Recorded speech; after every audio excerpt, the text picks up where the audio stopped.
discovery that's taking over schools, houses, and even hair follicles. This thing called lice has affected 6 million children between the ages of 3 to 12 years old. Reluctantly enough, they affect girls more than boys. So today we're going to have our scientist Christina tell you how they came about, our Dr. Alex to tell you just what to look for, and our interviewer Gina to show you how to treat it and how to get rid of it. Are you ready to have your heads itching?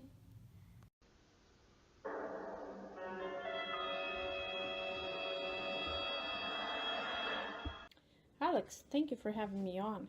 The head louse, Pediculus humanus capitis, is an obligated octoparasite of humans that causes head lice infestation. Head lice are wingless insects spending their entire lives on the human scalp and feeding exclusively on human blood. Humans are the only known hosts of the specific parasite, while chimpanzees have a host of closely related species, Pediculus schaffi. Lice differ from other hematophagic ectoparasites such as fleas in spending their entire life cycle on a host. The non-disease-carrying head louse differs from the related disease-carrying body louse in preferring to attach eggs to scalp hair rather than to clothing. The two subspecies are morphologically almost identical, but do not normally interbreed, although they will do so in lab studies. From genetic studies, they are thought to have diverged as subspecies about 30,000 to 110,000 years ago, when many humans began to wear a significant amount of clothing. Pediculus humanus capitis, or head louse, is the most common of the three species of lice. The average length of the head louse is 1 to 2 millimeters. Female head lice are generally larger than males. The head louse is wingless and white to gray and has a long dorsiventrally flattened segmented abdomen. It has 3 pairs of clawed legs and its average lifespan is 30 days. The female head louse can lay as many as 10 eggs per 24-hour period, usually at night, and nits hatch in about 8 to 9 days if they are kept near body temperature and mature in another 9 to 12 days. Nits can survive for up to 10 days away from the human host. Cooler temperature retard both hatching and maturation. The nymph molts 3 times before reaching its adult form. The adult head louse survives only 1 to 2 days away from its host.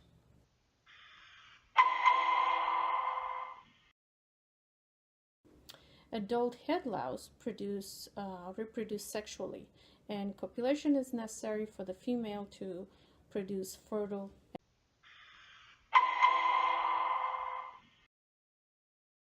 It's generally thought that human head lice evolved from head lice on chimpanzees over 5.5 million years ago. In about 107,000 BC, it has been recorded that lice split into 2 groups, head lice and body lice.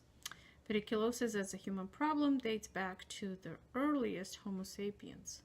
Researchers at the Max Planck Institute of Evolutionary Anthropology used molecular clock analysis to date the origins of human lice to approximately 72,000 years ago in Africa. Expansion of lice into other parts of the world followed the expansion of modern man out of Africa approximately 50,000 years ago.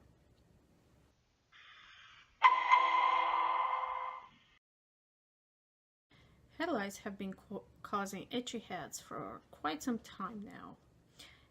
The world's oldest known head lice, actual nits discovered on the human head, were found at an archaeological dig in northeast Brazil. The specimen was at least 10,000 years old. Head lice nits were uncovered on Egyptian mummies dating 5000 BC. Together with the mummies, archaeologists found lice combs in the tomb. The ancient knit combs the Egyptians used look very similar to modern-day combs. The ancient Egyptians employed various methods to try and to keep lice at bay. One of them was shaving the entire body so that lice had nowhere to hide. Lice have also been discovered in Israel dating back 2,000 years and culled from hair combs. Despite the best efforts of Egyptian priests, lice and Homo sapiens were constant companions through the Middle Ages. They also didn't discriminate.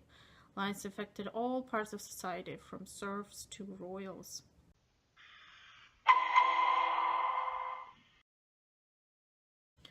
To prove that head lice was a truly worldwide problem, 2,000-year-old Peruvian mummies were discovered with an abundance of head lice in 2008. One of the specimens had 407 lice on its head. The other one had an impressive 545. Thank you, Christina, for all that wonderful information. Now we're going to go to Alex with the symptoms and the ways to prevent head lice. Hi, my name is Alex, and I'm going to be the doctor today that's going to be introducing lice, all about the symptoms and ways to prevent it. So with lice, there comes different types. And with body lice, it actually starts out on your clothes. It can start on your bedding at home or anywhere in your house. That's when it moves on to your skin and gets in your hair and everything. With lice, there comes head lice. You'll get it around your scalp, all in your head, even on the back of your neck. There's also a thing called pubic lice, which is referred to as crabs, and this is all around the pubic hair and around the skin.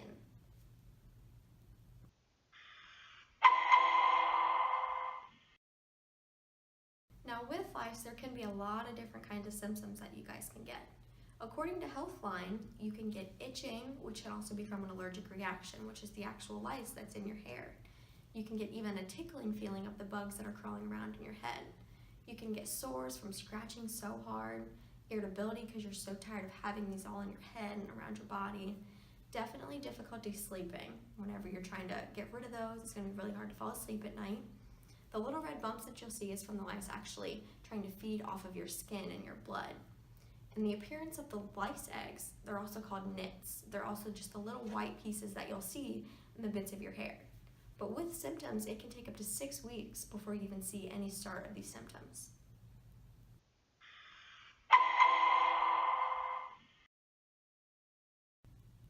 Now that we've talked about all the symptoms that you can get with lice, you need to know the ways to prevent it.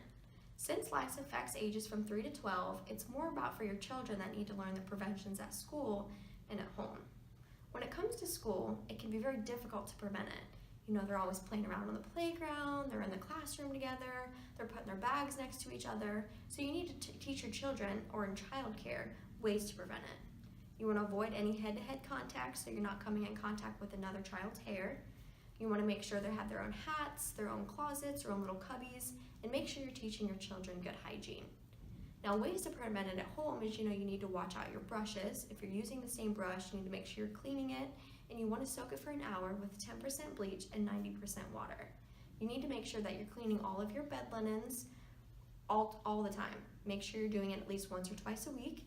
You don't want to share any personal belongings, so no clothes, no hats, none of that kind of stuff together. If you do think that you have this infestation at home, you can clean all of your furniture. You can even put a drop cloth on the back of your couches to prevent it from getting into the couch. You want to make sure you're vacuuming and cleaning all your furniture multiple times, your rugs, anywhere in places that you think the lice can get. If you even soak your brushes for just an hour a day, that can help, even if you're spreading the lice together. Now, with these ways to prevent it at home, you need to know that just all the basic things that you can do, even at home and even at school. Thank you, Alex, for all that information on the symptoms of lice and how to prevent it in your home and even at school. Now we're going to go to Gina with ways to prevent it at home so you guys can do the same for yourself. Mommy, my hair's starting to itch. Uh-oh, we must check for lice. Anytime somebody is, it is recommended for all individuals who have head lice be treated, and anybody close to those individuals or in the same household must be treated as well.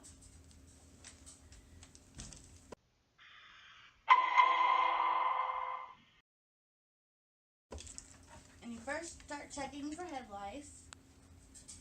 You go through. They have this Robicone, and it automatically kills lice. It zaps it when it touches it. So you go through and you go through all the hair, and if it finds any lice, it'll beep. I don't recommend this because it's not very effective at getting rid of all the lice. And they also have different various treatments. They have mousse, they have the shampoo, they have the combing gel, and there's also sprays to spray your mattress and non-washable things because you have to wash bed sheets, clothes, pillows, anything that the lice can live on. And then after you put the treatment in, you have to go through this fine thing comb and comb out all the egg lice and the eggs. And there's also this spray. And there's also, besides this, there's prescription treatments that the doctor can give you. And there's also home remedies that you can also use, such as mayonnaise, tea tree oil, petroleum jelly, but I wouldn't recommend those either because it'd be tremendously hard to get the oil and jelly out of your hair. After 2 days of treatment, it's recommended that you retreat to kill all the hatched eggs that have not been hatched. And that is all.